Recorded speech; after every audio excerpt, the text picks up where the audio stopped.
Bom, pessoal, o motivo da gravação desta aula é o nosso compromisso com vocês de atualização contínua dos nossos conteúdos. E nós tivemos agora, no início de 2026, uma atualização no processo administrativo tributário federal que foi promovida pela lei complementar, a segunda lei complementar que regulamenta a reforma tributária, que é a lei complementar 227 de 2026. Ela regulamenta o comitê gestor, regulamenta o contencioso administrativo tributário do IBS e também promoveu ali na sua parte final algumas alterações, a maioria delas relacionadas aos prazos que correm no processo administrativo tributário federal. Então, nós vamos estudar hoje quais foram aí essas atualizações.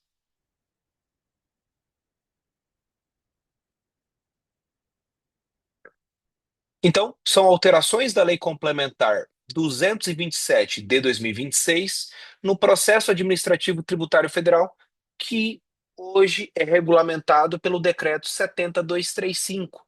Esse decreto ele possui uma natureza jurídica de lei, por isso que ele foi alterado por uma outra lei, no caso, essa lei complementar. A primeira alteração que nós temos aqui é nos prazos. Veja, a regra no processo administrativo tributário são prazos em dias corridos, ok? Temos alguns entes, alguns órgãos federativos que estão fazendo prazo em dias úteis, mas vai depender sempre da legislação tributária sobre processo administrativo tributário daquele estado, daquele município. No âmbito federal, a regra continua sendo os dias corridos, conforme está aí.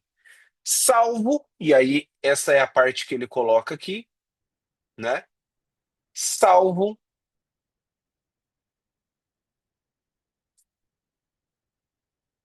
salvo se houver disposição em contrário. Então, se não houver nenhuma disposição em contrário, se não houver nenhuma disposição dizendo que é dia útil, a regra continua sendo os dias corridos. E outra coisa, o inciso segundo nos traz aqui,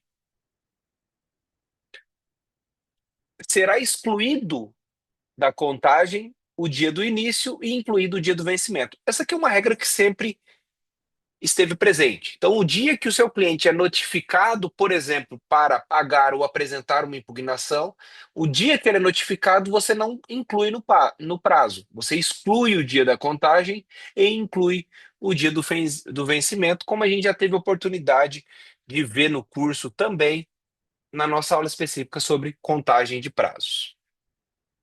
Então veja que a regra continua sendo os dias corridos, salvo se houver disposição em contrário, salvo se houver alguma disposição na lei que fale que é dias úteis. E há, conforme a gente vai ver.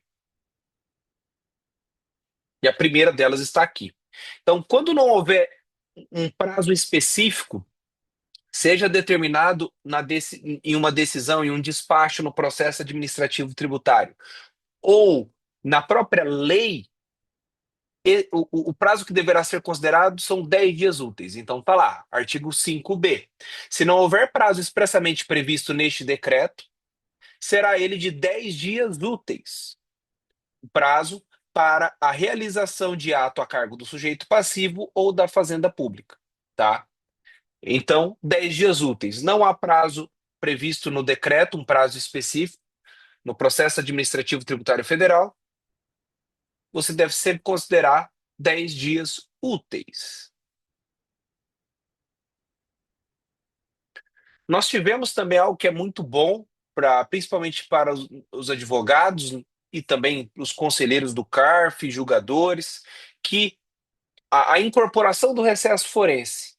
Então, em 20 de dezembro a 20 de janeiro, estão suspensos os cursos dos prazos nos processos administrativos tributários federais, ok? E aí, nesse período, não é realizada, por exemplo, como está aqui no parágrafo único, sessões de julgamento, nada é realizado. Então, nós tivemos a incorporação do recesso forense, a exemplo do que ocorre hoje já no Poder Judiciário. Mudança relevante aqui. Prazo para oferta da impugnação administrativa. Salvo engano, antes o prazo para você apresentar uma impugnação era de 30 dias corridos. Com a alteração, isso no processo administrativo tributário federal. Com a alteração, nós temos aqui uma mudança. Esse prazo passa a ser de 20 dias úteis. Então, o artigo 10 do decreto 70.235 vai dizer que o auto de infração vai ser lavrado pelo servidor, né? Local da verificação da falta e conterá obrigatoriamente a determinação da exigência e a intimação para cumpri-la ou impugná-la no prazo de 20 dias úteis. Então, no processo administrativo tributário federal, o prazo para a oferta da impugnação passa a ser 20 dias úteis. Essa mesma previsão você encontra no artigo 15 do decreto 70.235, que fala também do prazo para apresentação da impugnação administrativa no âmbito federal. 20 dias úteis, que você vai contar da data em que for feita a intimação da exigência, sempre excluindo o dia do início, incluindo o dia do final. O prazo do recurso voluntário também mudou. Salvo engano, ele também era de 30 dias, agora ele é também de 20 dias úteis. Então, veja, no processo administrativo tributário federal, você tem 20 dias úteis agora para apresentar sua impugnação e 20 dias úteis agora para apresentar eventual recurso voluntário ao CARF, ok?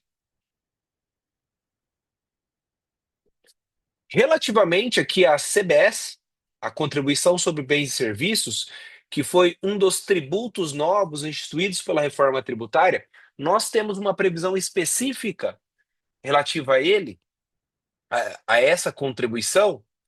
Nós temos uma previsão específica relacionada ao recurso especial.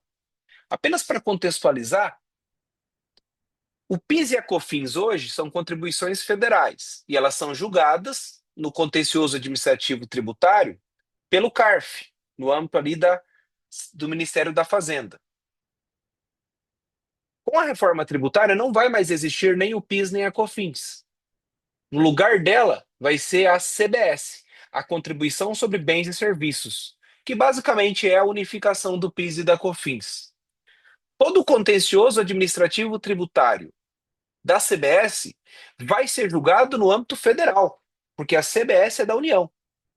Já o IBS, o contencioso administrativo tributário do IBS, ele vai ocorrer no âmbito do comitê gestor, que possui ali a representação dos estados e dos municípios, justamente porque o IBS vem a substituir majoritariamente ICMS e ISS. Então, o processo administrativo tributário da CBS vai seguir o quê? O processo administrativo tributário federal do decreto 70.235, ok? Por quê? Porque a CBS vem a substituir as contribuições federais PIS e COFINS. Relativamente ao recurso especial que trata da contribuição sobre bens e serviços, o prazo para interposição será de 10 dias úteis. Veja o que ele diz. No caso do inciso 2, parágrafo 2º deste artigo, que fala do recurso especial fundamentado na divergência, que é o recurso especial existente nos processos administrativos tributários de modo geral, em se tratando de contencioso relativo à contribuição social sobre bens e serviços, veja aqui que ele é específico da contribuição sobre bens e serviços, né? Aqui. O recurso especial será cabível somente em relação à legislação específica da contribuição, então somente ali relacionado à Lei Complementar 214, que instituiu a CBS, e o regulamento aí que está por vir. Então, o recurso especial será cabível quando você tiver essa divergência da interpretação da legislação especificamente em relação à CBS, e o prazo para sua interposição será de 10 dias úteis, contados da ciência do acórdão ao interessado. Então, recurso especial para o CARF, para a Câmara Superior de Recursos Fiscais, que verse sobre contribuição sobre bens e serviços, o prazo 10 dias úteis. Isso está previsto no artigo 37, Parágrafo quinto, ok? Parágrafo quinto do Decreto 70.235. Continuando, duração do procedimento fiscal. Aqui está muito relacionado à questão da denúncia espontânea. O que é a denúncia espontânea? É quando o contribuinte vai até o fisco, independentemente de qualquer intimação, qualquer procedimento fiscal, e confessa: olha, eu não recolhi esse tributo, está aqui o valor do tributo, estou pagando ele. Quando o contribuinte faz essa denúncia espontânea, a regra é que penalidades devem ser excluídas, por exemplo, multas. O que essa mudança aqui, nessa duração do procedimento fiscal, ela faz? Ela faz com que a denúncia espontânea seja evitada. Vamos evitar a denúncia espontânea. É um procedimento para postergar essa. Postergar não, evitar que o contribuinte faça essa denúncia espontânea. Olha o que ele coloca. Primeiro ponto, veja, o procedimento fiscal tem início, né? Primeiro, inciso primeiro, com o primeiro ato de ofício escrito praticado por servidor competente, cientificando o sujeito passivo da obrigação tributária ao seu preposto, ok? E com apreensão de mercadorias, documentos e livros. Perfeito. Olha o que diz o parágrafo primeiro. O início do procedimento exclui a espontaneidade do sujeito passivo, em relação a atos anteriores, independentemente de intimação a dos demais envolvidos. Então, o que ele está falando? Uma vez instaurado o procedimento fiscal, acabou a espontaneidade. Você não pode mais se valer dos benefícios da denúncia espontânea, ok? Que se prestaria aí a excluir penalidades, a excluir multas. Então, imagina que seu cliente já foi notificado de uma fiscalização, de um procedimento fiscal. Aí, o que veio o parágrafo segundo diz? Que foi a alteração. Para os efeitos do disposto no parágrafo primeiro, os atos referidos no inciso 1 e 2 do caput valerão pelo prazo de 90 dias. Ou seja, aí prorrogável sucessivamente por igual período. Ou seja, o seu cliente foi notificado, ok, do início de um procedimento fiscal. Aquela notificação ela vai valer por 90 dias, ok? Que pode ser prorrogável por mais 90. E nesse período aqui, o que vai acontecer? Está afastada a espontaneidade do seu cliente. Ele não vai poder se valer dos benefícios da denúncia espontânea, né? Então, ele pode aí ser prorrogado, e ele é prorrogado com o quê? Com qualquer outro ato escrito que indique o prosseguimento dos trabalhos, ou seja, que indique que a fiscalização está em curso. Então, essa medida aqui, ela visa justamente evitar que o contribuinte se valha dos benefícios da denúncia espontânea. Porque às vezes também, pessoal, pode acontecer o seguinte: a fiscalização é instaurada, seu cliente é notificado, por exemplo, para apresentar documentos, ele já não pode se valer da denúncia espontânea, correto? E às vezes essa fiscalização, ela é quase que interminável. Ela está lá um ano, não tem nenhuma novidade, não tem nada, mas está lá o procedimento fiscal, a fiscalização instaurada. Isso aqui é bom, de certa maneira, por quê? Porque você delimita um prazo. Então, passou 90 dias da intimação, o cliente não houve essa prorrogação, por exemplo, pela prática de qualquer ato, entendo eu que o cliente pode sim já se valer dos benefícios da denúncia espontânea. E se tiver alguma coisa errada ali, ele já confessa, ele já paga e evita a aplicação de multas, tá? Então, rapidamente, essas foram as alterações promovidas aí pela Lei Complementar 227 de 2026 no processo administrativo tributário federal. São alterações mais relacionadas à questão dos prazos. Só que prazo é algo muito importante. Nós não podemos perder prazo, ainda mais no âmbito federal, onde o CARF tem entendimento consolidado que recurso apresentado fora do prazo não tem essa de verdade material. É recurso intempestivo, não instaura o contencioso administrativo. Diferentemente de alguns estados, como eu cito como exemplo aqui o estado de Mato Grosso do Sul, que ordinariamente aceita impugnações fora do prazo, com base numa própria previsão legal da legislação tributária do estado de Mato Grosso do Sul e também com base no princípio da verdade material. Beleza? Espero que tenham gostado e qualquer dúvida, só deixar aí nos comentários. Se você assistiu essa aula no YouTube, eu convido você a conhecer o nosso curso Processo Administrativo Tributário 360 e aprender a atuar de uma forma efetiva contra autuações fiscais lavradas em face dos seus clientes. No curso, nós estudamos cada uma das etapas do processo administrativo tributário, sempre com um viés prático daquilo que acontece no dia a dia.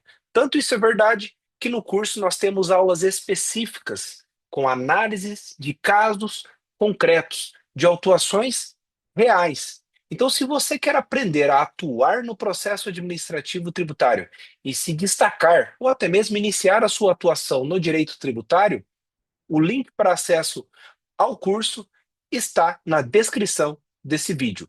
Não se esqueça de se inscrever e também deixar o seu joinha, que isso ajuda a gente bastante.